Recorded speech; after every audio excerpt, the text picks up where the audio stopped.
ನಮಸ್ಕಾರ ಸ್ನೇಹಿತರೆ, ಎಲ್ಲರಿಗೂ ಸ್ಟಡಿ ರೇಸ್ ಕನ್ನಡ ಯೂಟ್ಯೂಬ್ ಚಾನಲ್ಗೆ ಸ್ವಾಗತ. ಸ್ನೇಹಿತರನ್ನ ಇವತ್ತಿನ ಒಂದು ವಿಡಿಯೋದಲ್ಲಿ ಜೂನ್ 6 ಮತ್ತು 7ರ ಒಂದು ಕರೆಂಟ್ ಅಫೇರ್ಸ್ ಅನ್ನು ಸ್ಟಾರ್ಟ್ ಮಾಡೋಕ್ಕಿಂತ ಮುಂಚಿತವಾಗಿ ಯಾರಾದರೂ ನಮ್ಮ ಚಾನಲ್ಗೆ ಸಬ್ಸ್ಕ್ರೈಬ್ ಇಲ್ಲ ಅಂದ್ರೆ ಚಾನಲ್ನ ಸಬ್ಸ್ಕ್ರೈಬ್ ಮಾಡಿ, ಶೇರ್ ಮಾಡಿ, ಲೈಕ್ ಮಾಡಿ ಮತ್ತು ಬೆಲ್ ಐಕನ್ನ ಕ್ಲಿಕ್ ಮಾಡಿ.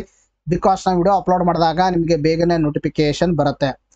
ಒಳ್ಳೆಯ ಜೋಶೊಂದಿಗೆ ಇವತ್ತಿನ ಒಂದು ಕರೆಂಟ್ ಅಫೇರ್ಸ್ ಅನ್ನು ಸ್ಟಾರ್ಟ್ ಮಾಡೋಣ. ನೋಡಿ, ಮೊದಲನೇ ಪ್ರಶ್ನೆ ಅಂತ ಕೇಳಿದ್ದಾರೆ. ನೋಡಿ, ಭಾರತದ ಅತಿ ದೊಡ್ಡ ಮ್ಯಾಂಗ್ರೋವ್ ಅರಣ್ಯ ಯಾವುದು ಅಂತ ಪ್ರಶ್ನೆಯನ್ನ ಕೇಳಿದ್ದಾರೆ. ಅದಕ್ಕೆ ಸರಿಯಾಗಿರ್ತಕ್ಕಂಥ ಉತ್ತರ ಯಾವುದಂದ್ರೆ ದಟ್ ಈಸ್ ಮೊದಲನೇ ಆಪ್ಷನ್ ಸುಂದರ್ಬನ್ ಇದಕ್ಕೆ ಸರಿಯಾಗಿರ್ತಕ್ಕಂಥ ಉತ್ತರವಾಗಿದೆ. ನೋಡ್ರಿ, ಬಹಳ ಇಂಪಾರ್ಟೆಂಟ್ ಆಗಿರ್ತಕ್ಕಂಥ ಪ್ರಶ್ನೆ ಮತ್ತು ಬಹಳ ಇಂಪಾರ್ಟೆಂಟ್ ಆಗಿರ್ತಕ್ಕಂಥ ಟಾಪಿಕ್. ಸುಮಾರು ಬಾರಿ KPSC ಮತ್ತು UPSC ಅಲ್ಲಿ ಕೂಡ ಪ್ರಶ್ನೆಯನ್ನ ಕೇಳಿದ್ದಾರೆ.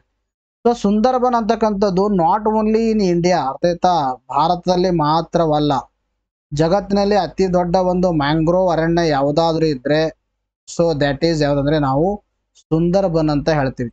ಈ ಸುಂದರ್ಬನ್ನು ಪ್ರಮುಖವಾಗಿ ಇದು ಪಶ್ಚಿಮ ಬಂಗಾಳದಲ್ಲಿ ಕಂಡುಬರುತ್ತೆ. ಪಶ್ಚಿಮ ಬಂಗಾಳದಲ್ಲಿ ಕಂಡು ಬರ್ತಕ್ಕಂಥ ಒಂದು ಅರಣ್ಯ. ಇದು ಪ್ರಮುಖವಾಗಿ ಕರಾವಳಿ ಪ್ರದೇಶದಲ್ಲಿ ಕಂಡು ಬರುತ್ತೆ. ಸೊ ಮ್ಯಾಂಗ್ರೋವ್ ಬಂದಾಗ ಇಲ್ಲಿ ನಾವು ಗಮನಿಸಬೇಕಾಗಿರ್ತಕ್ಕಂಥ ವಿಷಯ ಅಂದ್ರೆ ಯಾಕೆ ನ್ಯೂಸ್ ಅಲ್ಲಿ ಬಂದಿತ್ತು, ಮೊದಲನೇ ಫ್ಯಾಕ್ಟು. ಎರಡನೇದ್ದು, ಮ್ಯಾಂಗ್ರೋವ್ ಅಂದ್ರೆ ಯಾವ ವಿಧದ ಒಂದು ಸಸ್ಯಗಳಾಗಿವೆ, ಮ್ಯಾಂಗ್ರೋವ್ಗಳು ಭಾರತದಲ್ಲಿ ಡಿಸ್ಟ್ರಿಬ್ಯೂಷನ್ ಯಾವ ತರ ಇದೆ, ಇನ್ನು ಭಾರತದ ಅತಿ ದೊಡ್ಡ ಮ್ಯಾಂಗ್ರೋವ್ ಯಾವುದು, ಆಮೇಲೆ ಅದರ ವಿಶೇಷತೆಗಳೇನು, ಆಮೇಲೆ ಪ್ರಮುಖವಾಗಿ ಇನ್ನೊಂದೇನಂದ್ರೆ ಮ್ಯಾಂಗ್ರೋವ್ದ ಅಡಾಪ್ಟೇಷನ್ ಯಾವಿದಾವೆ ಅಂತಕ್ಕಂಥದ್ರ ಬಗ್ಗೆ ಇನ್ ಡೆಪ್ತ್ ಆಗಿ ನಾವು ಡಿಸ್ಕಷನ್ ಮಾಡೋಣ. ನೋಡ್ರಿ, international union for conservation of nature, that is IUCN ಅಂತ ಹೇಳ್ತೀವಿ. IUCN it is one of the international organization. ಈ ಆರ್ಗನೈಸೇಷನ್ ಏನ್ ಮಾಡುತ್ತೆ, ಒಂದು ರೆಡ್ ಡೇಟಾ ಅಂತಕ್ಕಂಥ ಬುಕ್ ಅನ್ನ ಬಿಡುಗಡೆ ಮಾಡುತ್ತೆ. ಸೊ ರೆಡ್ ಡೇಟಾದಲ್ಲಿ ಇನ್ಫಾರ್ಮೇಶನ್ ಪ್ರಾಣಿಗಳ ಬಗ್ಗೆನೂ ಕೂಡ ಇನ್ಫಾರ್ಮೇಶನ್ ಇರುತ್ತೆ, ಆಮೇಲೆ ತದನಂತರದಲ್ಲಿ ಸಸ್ಯಗಳ ಬಗ್ಗೆನೂ ಕೂಡ ಇನ್ಫಾರ್ಮೇಶನ್ ಇರುತ್ತೆ. ಇದು ಫ್ಯಾಕ್ಟ್ ಗೊತ್ತಿರಬೇಕು ನಿಮಗೆ. ಇಲ್ಲಿ ಪ್ರಾಣಿಗಳಂದ ತಕ್ಷಣ ಎದರ ಬಗ್ಗೆ ಇರುತ್ತಂದ್ರೆ ಅವುಗಳ ಒಂದು ಸ್ಥಿತಿ ಏನಿದೆ, ಸ್ಥಿತಿ ಏನಂದ್ರೆ ಏನ್ ಲೀಸ್ಟ್ ಕನ್ಸರ್ನ್ ಇದೆನೋ ಅಥವಾ ಎಂಡೇಂಜರ್ಡ್ ಇದೆನೋ, ಕ್ರಿಟಿಕಲಿ ಎಂಡೇಂಜರ್ಡ್ ಇದೆನೋ, ಸಸ್ಯಗಳ ಬಗ್ಗೆ ಮತ್ತು ಪಕ್ಷಿಗಳ ಬಗ್ಗೆ ರಿಲೇಟೆಡ್ ಆಗಿರ್ತಕ್ಕಂಥ ಇನ್ಫಾರ್ಮೇಶನ್ ರೆಡ್ ಡೇಟಾ ಒಳಗೊಂಡಿರುತ್ತೆ. ಮ್ಯಾಂಗ್ರೋವ್ ಪರಿಸರ ಮತ್ತು ವ್ಯವಸ್ಥೆಗಳ ಕುರಿತು ಕೆಂಪು ಪಟ್ಟಿಯ ಪ್ರಕಾರ ಇತ್ತೀಚೆಗೆ international union for conservation of nature ಪ್ರಕಟ ಮಾಡಿರ್ತಕ್ಕಂಥ ವರದಿಯ ಪ್ರಕಾರ ಪ್ರಪಂಚದ ಮ್ಯಾಂಗ್ರೋವ್ ಪರಿಸರ ವ್ಯವಸ್ಥೆಗಳಲ್ಲಿ 50% ಹೆಚ್ಚು ಕುಸಿತದ ಅಪಾಯದಲ್ಲಿವೆ ಮತ್ತು ಸುಮಾರು 5ರಲ್ಲಿ 1 ತೀವ್ರ ಅಪಾಯವನ್ನು ಎದುರಿಸುತ್ತಿದೆ. ಗೊತ್ತಿರಬೇಕು ಇದು ನಿಮಗೆ. ಇದು ಎಲ್ಲಂದ್ರೆ environment science and technology environment ಏನಿದೆ, ಸೊ ನಿಮಗೆ KS ಪೇಪರ್ 2 ಪ್ರಿಲಿಮ್ಸ್ ಅಲ್ಲಿ ಕೂಡ ಇದೇನಾಗುತ್ತೆ, ಹೆಲ್ಪ್ ಆಗುತ್ತೆ. ಅಧ್ಯಯನದ ಪ್ರಕಾರ ಹವಾಮಾನ ಬದಲಾವಣೆ ಪ್ರಪಂಚದಾದ್ಯಂತ 33%, ದಟ್ ಇಸ್ 1/3 ಮ್ಯಾಂಗ್ರೋವ್ ಪರಿಸರ ವ್ಯವಸ್ಥೆಗಳಲ್ಲಿ ಗಂಭೀರ ಅಪಾಯನುಂಟು ಮಾಡುತ್ತಿದೆ. ಅಂದ್ರೆ ಈ ಒಂದು ಹವಾಮಾನ ಬದಲಾವಣೆ ದಟ್ ಈಸ್ ಕ್ಲೈಮೇಟ್ ಚೇಂಜ್ ಏನಿದೆ, ಸೊ ಕ್ಲೈಮೇಟ್ ಚೇಂಜ್ ಏನಾಗ್ತಾ ಇದೆ ಅಂದ್ರೆ ಇದು 33% ಆಫ್ ವರ್ಲ್ಡ್ ವೈಡ್ ಮ್ಯಾಂಗ್ರೋವ್ ಏನಾಗ್ತಾ ಇದೆ ಅಂದ್ರೆ ಹಾನಿಯನ್ನುಂಟು ಮಾಡ್ತಾ ಇದೆ ಅಂತಕ್ಕಂಥದ್ದು ಇದು ಕೊಟ್ಟಿರ್ತಕ್ಕಂಥ ಮಾಹಿತಿ. That is international union for conservation of nature ಅಂತಕ್ಕಂಥದ್ದು. ಸೊ ಇದೇನಂದ್ರೆ ನ್ಯೂಸ್ ಅಲ್ಲಿ ಇರ್ತಕ್ಕಂಥ ವಿಷಯ. ಹಾಗಾದ್ರೆ ಮ್ಯಾಂಗ್ರೋವ್ಗಳಂದ್ರೆ ಏನು? ಮ್ಯಾಂಗ್ರೋವ್ಗಳಂದ್ರೆ ಉಷ್ಣವಲಯದ ಮತ್ತು ಉಪ ಉಷ್ಣವಲಯದ ಪ್ರದೇಶಗಳಲ್ಲಿ ಕಂಡುಬರುವ ಒಂದು ವಿಶಿಷ್ಟವಾದ ಕರಾವಳಿ ಪರಿಸರ ವ್ಯವಸ್ಥೆಯಾಗಿದೆ. ಕರಾವಳಿ ಪ್ರಮುಖವಾಗಿ ಏನಂದ್ರೆ ಕರಾವಳಿಯಲ್ಲಿ ಕಂಡು ಬರ್ತಕ್ಕಂಥದ್ದು. ಒಂದನೇದು ಫ್ಯಾಕ್ಟು, ಕರಾವಳಿಯಲ್ಲಿ ಕಂಡು ಬರ್ತಕ್ಕಂಥ ಒಂದು ಸಸ್ಯ ವರ್ಗ. ಎರಡನೇದು ಏನಂದ್ರೆ ವರ್ಲ್ಡ್ ವೈಡ್ ಡಿಸ್ಟ್ರಿಬ್ಯೂಷನ್ ಯಾವ ಏರಿಯಾದಲ್ಲಿ ಕಂಡು ಬರುತ್ತೆ ಅಂದ್ರೆ ಉಷ್ಣವಲಯ. ಉಷ್ಣವಲಯ ಮತ್ತು ಉಪ ಉಷ್ಣವಲಯ ಅಂದ್ರೆ ಏನಂದ್ರೆ ಅಪ್ ಟು 0 to 30 ಡಿಗ್ರಿ ಅಂತ ನಾವು ಹೇಳ್ತೀವಿ. 0 to 30 ಡಿಗ್ರಿ ಒಳಗಡೆ, 0 to 30 ಮೇಲ್ಗಡೆ, 0 to 30 ಡಿಗ್ರಿ ಒಳಗಡೆ ಉಪ ಉಷ್ಣವಲಯದಲ್ಲಿ ಕಂಡು ಬರುತ್ತೆ. ಪಶ್ಚಿಮ ಬಂಗಾಳದ ಸುಂದರ್ಬನ್ಸ್ ವಿಶ್ವದ ಅತಿ ದೊಡ್ಡ ಮ್ಯಾಂಗ್ರೋವ್ ಅರಣ್ಯ ಪ್ರದೇಶವಾಗಿದೆ. ಜಗತ್ತಿನಲ್ಲಿ ಅತಿ ದೊಡ್ಡ ಒಂದು ಮ್ಯಾಂಗ್ರೋವ್ ಅರಣ್ಯ ಪ್ರದೇಶ ಯಾವುದಂದ್ರೆ ಪಶ್ಚಿಮ ಬಂಗಾಳದಲ್ಲಿ ಕಂಡು ಬರ್ತಕ್ಕಂಥ ಸುಂದರ್ಬನ್ಸ್. ಇದನ್ನ ಯುನೆಸ್ಕೋ ವಿಶ್ವ ಪರಂಪರೆ ತಾಣವಾಗಿ ಪಟ್ಟಿ ಮಾಡಲಾಗಿದೆ. ಯುನೆಸ್ಕೋ ವಿಶ್ವ ಪರಂಪರೆ ತಾಣವಾಗಿ ಪಟ್ಟಿ ಮಾಡಲಾಗಿದೆ ಇದನ್ನು. ಇನ್ನು ಅರಣ್ಯವು ರಾಯಲ್ ಬೆಂಗಾಲ್ ಟೈಗರ್, ಗಂಗಾ ನದಿ ಡಾಲ್ಫಿನ್ ಅಂದ್ರೆ ಕರಾವಳಿಯಲ್ಲಿದೆ ಅಂದ್ರೆ ನದಿಗೆ ಹತ್ಕೊಂಡಿರುತ್ತೆ, ಗಂಗಾ ನದಿ ಡಾಲ್ಫಿನ್ಗಳು ಕಂಡು ಬರ್ತವೆ. ರಾಯಲ್ ಬೆಂಗಾಲ್ ಟೈಗರ್ಗಳಿಗೆ ಇದು ಫೇಮಸ್ ಆಗಿರ್ತಕ್ಕಂಥದ್ದು ದಟ್ ಈಸ್ ಮ್ಯಾಂಗ್ರೋವ್ಗಳು. ಇನ್ನು ಮ್ಯಾಂಗ್ರೋವ್ಗೆ ಸಂಬಂಧಿಸಿದ ಒಂದು ಸರ್ಕಾರ ತೆಗೆದುಕೊಂಡಿರ್ತಕ್ಕಂಥ ಕ್ರಮಗಳು ಯಾವುದಂದ್ರೆ ಮಿಸ್ತಿ ಅಂತಕ್ಕಂಥ ಯೋಜನೆ, mangrove initiative for shoreline habitat and tangible income ಅಂತಕ್ಕಂಥದ್ದು, sustainable aquaculture in mangroves ecosystem. ಇವು 2 ಕ್ರಮಗಳನ್ನ ಸರ್ಕಾರ ತೆಗೆದುಕೊಂಡಿರ್ತಕ್ಕಂಥದ್ದು. ಇನ್ನು ಹಂಚಿಕೆ ಬಗ್ಗೆ ನಾವು ಮಾತಾಡ್ತಾ ಬಂದಾಗ ಮ್ಯಾಂಗ್ರೋವ್ ಎಲ್ಲೆಲ್ಲಿ ಕಂಡು ಬರುತ್ತೆ ಭಾರತದಲ್ಲಿ ಅಂದ್ರೆ ಪ್ರಮುಖವಾಗಿ ಕರಾವಳಿ ಪ್ರದೇಶದಲ್ಲಿ ಅಂದ್ರೆ ಗುಜರಾತ್ ಆಗಿರ್ಬೋದು, ತದನಂತರದಲ್ಲಿ ಅಲ್ಪ ಸ್ವಲ್ಪ ಮಹಾರಾಷ್ಟ್ರ, ತದನಂತರದಲ್ಲಿ ಕರ್ನಾಟಕ, ಕೇರಳದಲ್ಲಿ ಸ್ವಲ್ಪ, ಆಮೇಲೆ ತಮಿಳುನಾಡು, ಆಂಧ್ರ ಪ್ರದೇಶ, ಒಡಿಶಾ ಮತ್ತು ಪಶ್ಚಿಮ ಬಂಗಾಳ ಇವೆಲ್ಲ ಅಲ್ಲದೆ ಎಲ್ಲಿ ಕಂಡು ಬರುತ್ತಂದ್ರೆ ಇವು ಮ್ಯಾಂಗ್ರೋವ್ಸ್ಗಳು ಸ್ವಲ್ಪ ಪ್ರಮಾಣದಲ್ಲಿ ಲಕ್ಷದ್ವೀಪದಲ್ಲಿ ಕಂಡು ಬಂದರೆ ಅತಿ ಹೆಚ್ಚಿನ ಪ್ರಮಾಣದಲ್ಲಿ ಎಲ್ಲಿ ಕಂಡು ಬರ್ತಂದ್ರೆ ಅಂಡಮಾನ್ ನಿಕೋಬಾರ್ದಲ್ಲಿ ಕಂಡು ಬರ್ತಾವೆ. ಅರ್ಥ ಆಯ್ತಾ? ಇದು ಏನಂದ್ರೆ ಡಿಸ್ಟ್ರಿಬ್ಯೂಷನ್ ಆಫ್ ಮ್ಯಾಂಗ್ರೋವ್ಸ್ ಇನ್ ಇಂಡಿಯಾದಲ್ಲಿ ಮ್ಯಾಂಗ್ರೋವ್ ಎಲ್ಲೆಲ್ಲಿ ಕಂಡು ಬರ್ತಾವ ಅಂತಕ್ಕಂಥದ್ರ ಬಗ್ಗೆ ಮಾತಾಡಾಯ್ತು. ಮ್ಯಾಂಗ್ರೋವ್ಸ್ ಅಂದ್ರೆ ಯಾವ ತರದ ಸಸ್ಯಗಳು, ವರ್ಲ್ಡ್ ವೈಡ್ ಡಿಸ್ಟ್ರಿಬ್ಯೂಷನ್ ಎಲ್ಲಿದೆ, ಆಮೇಲೆ ಒಂದು ವಿಶೇಷತೆ ಏನು ಅಂತಕ್ಕಂಥದ್ರ ಬಗ್ಗೆ ಡಿಸ್ಕಷನ್ ಮಾಡಿದ್ವಿ. ಹಾಗಾದ್ರೆ ಮ್ಯಾಂಗ್ರೋವ್ ಅಡಾಪ್ಟೇಷನ್ ಬಗ್ಗೆ ನಾವು ಡಿಸ್ಕಷನ್ ಮಾಡೋಣ. ಇಲ್ಲಿ ಮ್ಯಾಂಗ್ರೋವ್ ಅಡಾಪ್ಟೇಷನ್ ಅಂದ್ರೆ ಏನು ಫಸ್ಟ್ ಆಫ್ ಆಲ್ ಅರ್ಥ ಆಯ್ತಾ? ಮ್ಯಾಂಗ್ರೋವ್ ಅಡಾಪ್ಟೇಷನ್ ಅಂದ್ರೆ ಫಾರ್ ಎಕ್ಸಾಂಪಲ್ ಚಳಿಗಾಲದಲ್ಲಿ ನಾವೇನ್ ಮಾಡ್ತೀವಿ, ಸ್ವೆಟರ್ನ ಹಾಕೋತೀವಿ. ಯಾಕೆ ಹಾಕೋತೀವಿ? ಚಳಿಯನ್ನ ಹತ್ತಬಾರ್ದು ಅಂತ. ಯಾಕಂದ್ರೆ ಹೊರಗಡೆ ಇರ್ತಕ್ಕಂಥ ಎನ್ವೈರನ್ಮೆಂಟ್ ಕಂಡೀಷನ್ಗೆ ನಮ್ಮ ಬಾಡಿ ಏನಾಗಬೇಕಂದ್ರೆ ಹೊಂದಾಣಿಕೆ ಆಗಬೇಕು. ಸೊ ಅದೇ ತರನಾಗಿ ಅಡ್ವರ್ಸ್ ಎನ್ವೈರನ್ಮೆಂಟ್ ಕಂಡೀಷನ್ಗಳಲ್ಲಿ ಏನಂದ್ರೆ ಹೊಂದಾಣಿಕೆ ಆಗೋಗೋಸ್ಕರ ಮಾಡಿಕೊಂಡಿರ್ತಕ್ಕಂಥ ಒಂದು ವಿಶೇಷವಾಗಿರ್ತಕ್ಕಂಥ ಜೀವಿಸುವ ವ್ಯವಸ್ಥೆ, ಅದಕ್ಕೆ ನಾವು ಅಡಾಪ್ಟೇಷನ್ ಅಂತ ಹೇಳ್ತೀವಿ. ಸೊ ಅಡಾಪ್ಟೇಷನ್ ಬಂದಾಗ ನಾವು ಕಲಿಬೇಕಾಗಿರ್ತಕ್ಕಂಥದ್ದು 4 ವಿಷಯಗಳು. ಒಂದೇನಂದ್ರೆ ಮ್ಯಾಂಗ್ರೋವ್ಗಳ ಒಂದು ಪ್ರೂಫ್ ರೂಟ್ಸ್. ಅರ್ಥ? ಪ್ರೂಫ್ ರೂಟ್ಸ್ ಅಂದ್ರೆ ಏನು? ಸಾರಿ, ಪ್ರಾಪ್ ರೂಟ್ಸ್ ಇದೆ, ಪ್ರೂಫ್ ಅಲ್ಲ, ಪ್ರಾಪ್ ರೂಟ್ಸ್. ಇನ್ನು ಎರಡನೇದು ಯಾವ್ದಂದ್ರೆ ನಿಮ್ಯಾಟೋಫೋರಸ್ ಅಂದ್ರೆ ಏನು? ಇನ್ನೊಂದೇನಂದ್ರೆ ವಿವಿ ಪ್ಯಾರಿಟಿ ಅಂದ್ರೆ ಏನು? ಆಮೇಲೆ ತದನಂತರದಲ್ಲಿ ಸೀಕ್ರೆಟ್ ಗ್ಲ್ಯಾಂಡ್ಸ್ ಎಲ್ಲಿ ಕಂಡು ಬರ್ತಾವ, ಯಾಕೆ ಕಂಡು ಬರ್ತಾವ ಅಂತಕ್ಕಂಥದ್ದು, ಇವುಗಳ ಬಗ್ಗೆ ಡಿಸ್ಕಷನ್ ಮಾಡೋಣ. ಫಸ್ಟ್ ಆಫ್ ಆಲ್ ನಾವು ಏನ್ ನೋಡ್ತಾ ಬಂದಾಗ ಇಲ್ಲಿ ಡಯಾಗ್ರಾಮ್ ಅಲ್ಲಿ ಎಲ್ಲ ಕೊಟ್ಟಿದೀವಿ ನೋಡಿ. Water level at the high tide, ಇದು ವಾಟರ್ ಲೆವೆಲ್ ಇದನ್ನ ತೆಗೆದುಕೊಂಡಾಗ. ಸೊ ಈ ವಾಟರ್ ಲೆವೆಲ್ ಅನ್ನ ತೆಗೆದುಕೊಂಡು ಈ ಒಂದು ಗಿಡದ ಕೆಳಗಡೆ ನೋಡಿದಾಗ ಇಲ್ಲಿ ಕಾಣ್ತಾ ಇದೀನ ಈ ತರ ಒಂದು ಎಡಿಷನಲ್ ರೂಟ್ಸ್ ಗಳು ಇರ್ತಾವ. ಅದಾಯ್ತಾ? ಎಡಿಷನಲ್ ರೂಟ್ಸ್ ಗಳನ್ನ ನಾವೇನ್ ಕರಿತೀವಿ? ಪ್ರಾಪ್ ರೂಟ್ಸ್ ಅಂತ ಕರಿತೀವಿ. ಸೊ ಪ್ರಾಪ್ ರೂಟ್ಸ್ ಗಳು ಎದಕ್ಕೆ ಮಾಡ್ತಾವ ಅಂದ್ರೆ they are descended from the trunk to provide the additional support. ಇದು ಕಾಣಿಸ್ತಾ ಇದೀನ, ಇದು ಟ್ರಂಕ್ ಇಂದ ಕೆಳಗಡೆ ಬಂದಿದ್ದೇವೆ. ಸೊ ಇದು ಏನ್ ಮಾಡ್ತಾವ ಅಂದ್ರೆ ಜಸ್ಟ್ ಎಡಿಷನಲ್ ಸಪೋರ್ಟಿಗೋಸ್ಕರ ಇರ್ತಕ್ಕಂಥ ಯಾವ್ದಾರೆ ಪ್ರಾಪ್ ರೂಟ್ಸ್ ಅಂತ ಹೇಳ್ತೀವಿ. ಫಾರ್ ಎಕ್ಸಾಂಪಲ್ ನೀವು ಒಂದು ಆಲದ ಮರವನ್ನ ತೆಗೆದುಕೊಂಡಾಗ ನೀವು ನೋಡಿರ್ಬೋದು. ಸೊ ಆಲದ ಮರದಿಂದ ನಿಂಗೆ ಕೆಳಗಡೆ ಒಂದು ಈ ರೂಟ್ಸ್ಗಳು ಜೊತೆ ಬಿದ್ದಿರ್ತಾವ. ಸೊ ಅವುಗಳಿಗೂ ಕೂಡ ನಾವು ಪ್ರಾಪ್ ರೂಟ್ಸ್ ಅಂತ ನಾವು ಹೇಳ್ತೀವಿ. ಇನ್ನು ತದನಂತರದಲ್ಲಿ ಯಾವ ಅಂದ್ರೆ ನ್ಯೂಮ್ಯಾಟೋಫೋರಸ್ ಅಂತ ಬರ್ತಾವ. ನ್ಯೂಮ್ಯಾಟೋಫೋರಸ್ ಅಂದ್ರೆ ಇಲ್ಲಿ ಗೊತ್ತಿರಬೇಕು. ಫಸ್ಟ್ ಒಂದು ಏನಂದ್ರೆ ಈ ರೂಟ್ ಕಾಣಿಸ್ತಾ ಇದನ್ನ, ಈ ರೂಟ್ ನಾವ್ ಏನ್ ಕರಿತೀವಿ ಅಂದ್ರೆ ಒಂದು ಕೇಬಲ್ ರೂಟ್ಸ್ ಅಂತ ಕರಿತೀವಿ. ಈ ತರ ಸ್ಪ್ರೆಡ್ ಆಗಿರ್ತಕ್ಕಂಥ ರೂಟ್, ಇದಕ್ಕೆ ಕೇಬಲ್ ರೂಟ್ ಅಂತ ಕರಿತೀವಿ. ಈ ಕೇಬಲ್ ರೂಟ್ ಇಂದ ಮೇಲ್ಗಡೆ ಒಂದು ಸಣ್ಣ ಪುಟ್ಟವಾಗಿರ್ತಕ್ಕಂಥ ಹಿಂಗ್ ರೋಡ್ಸ್ಗಳು ಮೇಲ್ಗಡೆ ಬರ್ತಾವ ಆಕ್ಸಿಜನ್ ಪಡ್ಕೊಳ್ಳೋಗೋಸ್ಕರ ನೀರಿನ ಮೇಲ್ಗಡೆ. ಸೊ ಇದಕ್ಕೆ ನಾವೇನ್ ಕರಿತೀವಿ ಅಂದ್ರೆ ನ್ಯೂಮ್ಯಾಟೋಫೋರಸ್ ಅಂತ ಕರಿತೀವಿ. ನ್ಯೂಮ್ಯಾಟೋಫೋರಸ್ ಯಾಕಂದ್ರೆ ಇವುಗಳಲ್ಲಿ ಏನಾಗಿರ್ತಾವ, ಸ್ಪಾಂಜಿ ಟಿಶ್ಯೂ ಹೊಂದಿರೋದ್ರಿಂದಾಗಿ pneumatophores to rest of the plant oxygen ಏನ್ ಮಾಡ್ತಾವ, ಡಿಫ್ಯೂಸ್ ಆಗ್ತಿವ ಮುಖಾಂತರ ಆಕ್ಸಿಜನ್ ಅನ್ನ ಹೊರಗಡೆಯಿಂದ ತಗೊಂಡು ಸಸ್ಯದ ಇತರ ಭಾಗಗಳಿಗೆ ಕಳಿಸ್ತಾವ, ಹೆಲ್ಪ್ ಮಾಡ್ತಾವ. ಯಾವ? ನ್ಯೂಮ್ಯಾಟೋಫೋರಸ್. ಪ್ರೊಪ್ರೋಡ್ಸ್ ಎಡಿಷನಲ್ ಸಪೋರ್ಟ್, ನ್ಯೂಮ್ಯಾಟೋಫೋರಸ್ ಆಕ್ಸಿಜನ್ ಸಪ್ಲೈ. ಇನ್ನು ವಿವಿ ಪ್ಯಾರಿಟಿ ಅಂದ್ರೆ ಏನಂದ್ರೆ ಈ ಒಂದು ಸಸ್ಯಗಳಲ್ಲಿ ಯಾವುದೋ ಒಂದು ಕಾಯಿ ಆಗಿತ್ತು ಅಂತ ಅನ್ಕೊಳ್ಳೋಣ. ಈ ಕಾಯಿ ಆದ್ಮೇಲೆ ಇದಕ್ಕೆ ಬೀಜ ಆಗ್ಬೇಕಲ್ವಾ. ಸೊ ಬೀಜ ಆದ್ಮೇಲೆ ಅದು ಡೌನ್ ಫುಲ್ ತಳಗಡೆ ಬೀಳಲ್ಲ. ಯಾಕಂದ್ರೆ ಅಲ್ಲಿ ಸಾಲ್ಟ್ ಇರೋದ್ರಿಂದ which is adverse for growing. ಅದು ಒಂದು ಗ್ರೋ ಆಗಿ ಪ್ಲಾಂಟ್ ಆಗಕ್ಕೆ ಏನಾಗುತ್ತೆ, ಕಷ್ಟ ಆಗುತ್ತೆ. ಅದಕ್ಕೆ ಏನಾಗುತ್ತೆ, ಆ ಒಂದು ಬೀಜ ಅದೇ ಎಲೆಯ ಮೇಲೆ ಬೀಳುತ್ತೆ, ಆ ಎಲೆ ಮೇಲೆ ಇನ್ನೊಂದು ಸಸ್ಯ ಹುಟ್ಕೊಳ್ಳುತ್ತೆ. ಅದಕ್ಕೆ ವಿವಿ ಪ್ಯಾರಿಟಿ ಅಂತ ಕರಿತೀವಿ.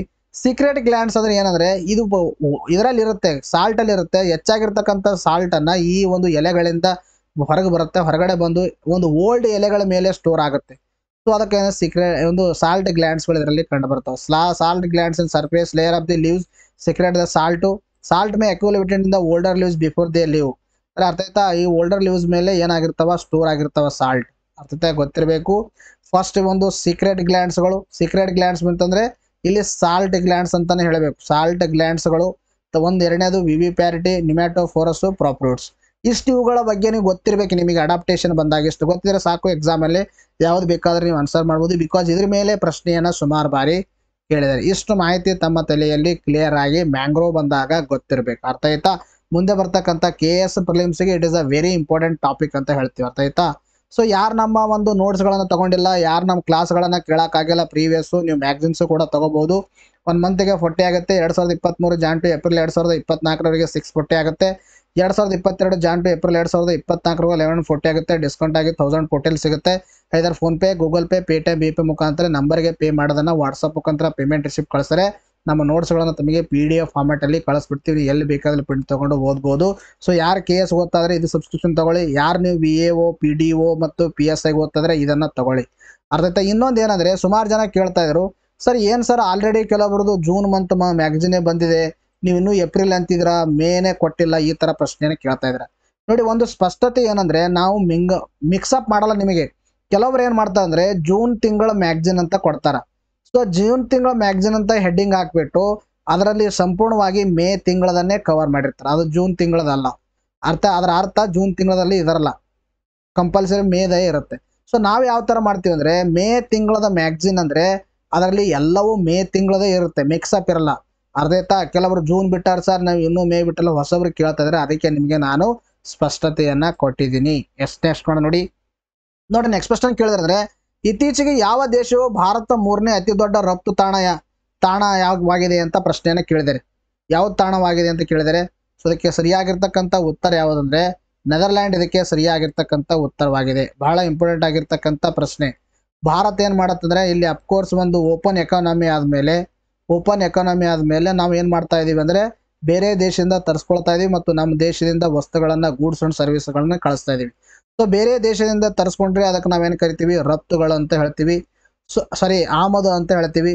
ನಾವು ಬೇರೆ ದೇಶಕ್ಕೆ ಏನಾದರೂ ರಫ್ತು ಮಾಡಿದ್ರೆ, ಬೇರೆ ದೇಶಕ್ಕೆ ಕಳಿಸಿದ್ರೆ ಅದಕ್ಕೆ ನಾವೇನು ಕರಿತೀವಿ, ರಫ್ತು ಅಂತ ಹೇಳ್ತೀವಿ. ಬೇರೆ ದೇಶದಿಂದ ತರಿಸ್ಕೊಂಡ್ರೆ ಆಮದು, ನಮ್ಮ ದೇಶದಿಂದ ಬೇರೆ ದೇಶಕ್ಕೆ ಕಳಿಸಿದ್ರೆ ಗೂಡ್ಸ್ ಅಂಡ್ ಸರ್ವಿಸ್ಗಳು, ಅದಕ್ಕೆ ರಫ್ತು ಅಂತ ಹೇಳ್ತೀವಿ. ಭಾರತದಿಂದ ಅತಿ ಹೆಚ್ಚು ರಫ್ತು ಯಾವ ದೇಶಗಳು ಆಗುತ್ತೆ ಅಂತಕ್ಕಂಥ ನೋಡ್ತಾ ಬಂದಾಗ ನೆದರ್ಲ್ಯಾಂಡ್ 3ನೇ ಸ್ಥಾನದಲ್ಲಿದೆ ಅಂತಕ್ಕಂಥ ಗೊತ್ತಿರಬೇಕು. ಹಾಗಾದರೆ 1ನೇ ಸ್ಥಾನದಲ್ಲಿ ಯಾವೇ ಅಂತಕ್ಕಂಥದ್ರ ಬಗ್ಗೆನೂ ಕೂಡ ಡಿಸ್ಕಷನ್ ಮಾಡೋಣ. ವಾಣಿಜ್ಯ ಮತ್ತು ಕೈಗಾರಿಕಾ ಸಚಿವಾಲಯದ ಮಾಹಿತಿ ಪ್ರಕಾರ ಯುನೈಟೆಡ್ ಸ್ಟೇಟ್ಸ್ ಆಫ್ ಅಮೆರಿಕ ಮತ್ತು ಯುನೈಟೆಡ್ ಅರಬ್ ಎಮಿರೇಟ್ಸ್ ನಂತರ ನೆದರ್ಲ್ಯಾಂಡ್ ಹಣಕಾಸು ವರ್ಷ 2024ರಲ್ಲಿ 3ನೇ ಅತಿ ದೊಡ್ಡ ರಫ್ತು ತಾಣವಾಗಿ ಹೊರಹೊಮ್ಮಿದೆ. ಅರ್ಥ ಆಯ್ತಾ? ಭಾರತದ ಅತಿ ದೊಡ್ಡ ಒಂದು ರಫ್ತು, ಭಾರತ ಅತಿ ಹೆಚ್ಚು ಯಾವ ದೇಶಗಳು ರಫ್ತು ಮಾಡುತ್ತಂದ್ರೆ 1ನೇ ಸ್ಥಾನದಲ್ಲಿ USA ಇದೆ, 2ನೇ ಸ್ಥಾನದಲ್ಲಿ ಯಾವುದಿದೆ, UAE ಇದೆ, UAE. ತದನಂತರದಲ್ಲಿ 3ನೇ ಸ್ಥಾನದಲ್ಲಿ ಯಾವುದಿದೆ, ನೆದರ್ಲ್ಯಾಂಡ್ ಇದೆ. ನೆದರ್ಲ್ಯಾಂಡ್ನೊಂದಿಗೆ ಭಾರತ ವ್ಯಾಪಾರದ ಹೆಚ್ಚುವರಿ ಹಣಕಾಸು ವರ್ಷ 2023ರಲ್ಲಿ $13 ಶತಕೋಟಿಯಿಂದಾಗಿ ಹಣಕಾಸು ವರ್ಷ 2024ರಲ್ಲಿ 17.4 ಶತಕೋಟಿಗೆ ಹೆಚ್ಚಾಗಿದೆ. ಸೊ ಇದರ ಮುಖಾಂತರ ಇದು 3ನೇ ಸ್ಥಾನವನ್ನು ಆಕ್ರಮಿಸಿಕೊಂಡಿದೆ ಅಂತಕ್ಕಂಥ ಮಾಹಿತಿ ತಮ್ಮ ತಲೆಯಲ್ಲಿ ಇರಬೇಕು. ನೆಕ್ಸ್ಟ್ ಕ್ವಶನ್ ಕೇಳಿದ್ರೆ, ಇತ್ತೀಚೆಗೆ UPI ವ್ಯವಸ್ಥೆ ಅಳಿಸಿಕೊಂಡ ದಕ್ಷಿಣ ಅಮೆರಿಕದ ದೇಶ ಯಾವುದು ಅಂತ ಪ್ರಶ್ನೆಯನ್ನು ಕೇಳಿದರೆ, ಅದಕ್ಕೆ ಸರಿಯಾಗಿರ್ತಕ್ಕಂಥ ಉತ್ತರ ಯಾವುದಂದ್ರೆ ದಟ್ ಈಸ್ ಪೆರು. ಇದಕ್ಕೆ ಸರಿಯಾಗಿರ್ತಕ್ಕಂಥ ಉತ್ತರವಾಗಿದೆ. ನೋಡ್ರಿ, ಇಂಟರ್ನ್ಯಾಷನಲ್ ಪೇಮೆಂಟ್ಸ್ ಲಿಮಿಟೆಡ್ ಮತ್ತು ಸೆಂಟ್ರಲ್ ರಿಸರ್ವ್ ಬ್ಯಾಂಕ್ ಆಫ್ ಪೆರು ನಡುವಿನ ಇತ್ತೀಚಿನ ಒಂದು ಒಪ್ಪಂದವು ಪ್ರಪಂಚದ ಡಿಜಿಟಲ್ ಪಾವತಿ ವ್ಯವಸ್ಥೆಗಳಿಗೆ ಒಂದು ದೊಡ್ಡ ಹೆಜ್ಜೆ ಆಗಿದೆ. ಆಯ್ತಾ?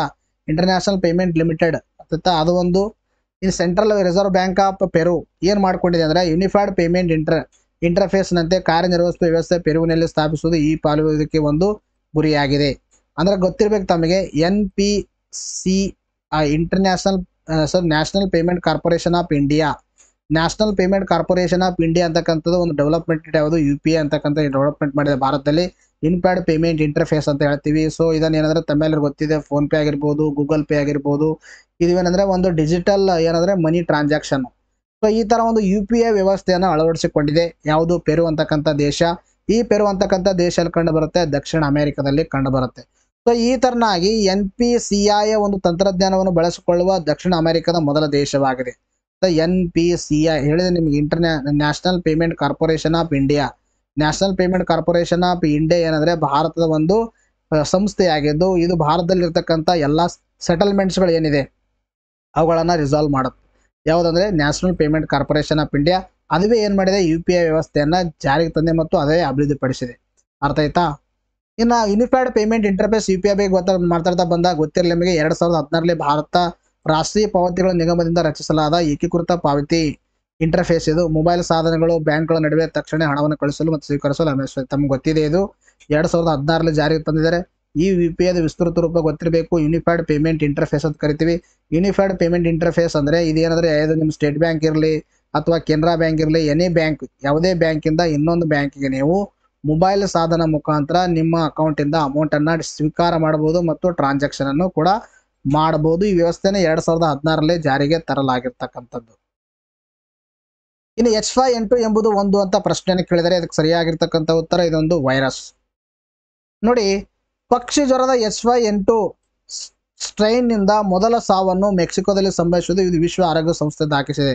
ಫಸ್ಟ್ ಟೈಮ್ ವರ್ಲ್ಡ್ ಅಲ್ಲಿ H5 ಅರ್ಥಾಯ್ತಾ, ಕನ್ಫ್ಯೂಸ್ ಮಾಡ್ಕೋಬೇಡ್ರಿ. H5N2 ಅಂತಕ್ಕಂಥದ್ದು, H5N2 ಇಂದ ಒಬ್ಬ ವ್ಯಕ್ತಿ ಸಾವಾಗಿದ್ದು first time in the world ಅಲ್ಲಿ ಫಸ್ಟ್ ಟೈಮ್ ಆಗಿದೆ. ಅದು ಎಲ್ಲಿ? ಮೆಕ್ಸಿಕೋದಲ್ಲಿ ಸಾವಾಗಿರ್ತಕ್ಕಂಥದ್ದು. ಅದು ಯಾವ ಅಂದ್ರೆ H5N2 ಇಂದ ಆಯ್ತಾ. ಇದು ಏನಂದ್ರೆ ವಿಶ್ವ ಆರೋಗ್ಯ ಸಂಸ್ಥೆ ಏನ್ ಮಾಡಿದೆ? ದಾಖಲಿಸಿದೆ ಈ ಮಾಹಿತಿ. H5N2 ಅಂತಕ್ಕಂಥದ್ದು ವೈರಸ್ನ ಮೊದಲ ಬಾರಿಗೆ 1893 ಐರ್ಲೆಂಡ್ನಲ್ಲಿ ಕಂಡು ಬಂದಿತ್ತು ಈ ವೈರಸ್. ಇದು ಹೆಚ್ಚು ರೋಗಕಾರಕ ರೀತಿಯ ಒಂದು ಏವಿಯನ್ ಇನ್ಫ್ಲುಯೆಂಜವಾಗಿದ್ದು ಇದು ಹೆಚ್ಚಾಗಿ ಪಕ್ಷಿಗಳ ಮೇಲೆ ಪರಿಣಾಮ ಬೀರುತ್ತೆ. ಪಕ್ಷಿಗಳ ಮೇಲೂ ಪರಿಣಾಮ ಬೀರುತ್ತೆ. ಇತ್ತೀಚೆಗೆ ಏನಾಗಿದೆ ಅಂದ್ರೆ ಮನುಷ್ಯ ಡೆತ್ ಆಗಿದ್ದು ಇದು ಒಂದು ಡೇಂಜರಸ್ ಸಿಂಬಲ್ ಅನ್ನ ತೋರಿಸ್ತಾ ಇದೆ. ಪಕ್ಷಿಗಳಿಗೆ ಅತಿ ಹೆಚ್ಚಾಗಿ ಇಂಪ್ಯಾಕ್ಟ್ ಆಗ್ತಾ ಇತ್ತು. ಸೊ ಮನುಷ್ಯರಿಗೂ ಕೂಡ ಒಂದು ಸಾವಿನೆಡೆಗೆ ತೆಗೆದುಕೊಂಡ ಒಂದು ಪ್ರಯತ್ನನ ಕೂಡ ಈ ವೈರಸ್ ಮಾಡುತ್ತೆ ಅಂತಕ್ಕಂಥದ್ದು ಫಸ್ಟ್ ಟೈಮ್ ವರ್ಲ್ಡ್ ಅಲ್ಲಿ ಗೊತ್ತಾಗಿದ್ದು. ಇದು ಗೊತ್ತಿರ್ಬೇಕು ನಿಮಗೆ, ಎಕ್ಸಾಮ್ ಅಲ್ಲಿ ಕೇಳ್ತಿರ್ತಾರೆ ಕೆಲವೊಂದು ಬಾರಿ. ಅರ್ಥ ಆಯ್ತಾ?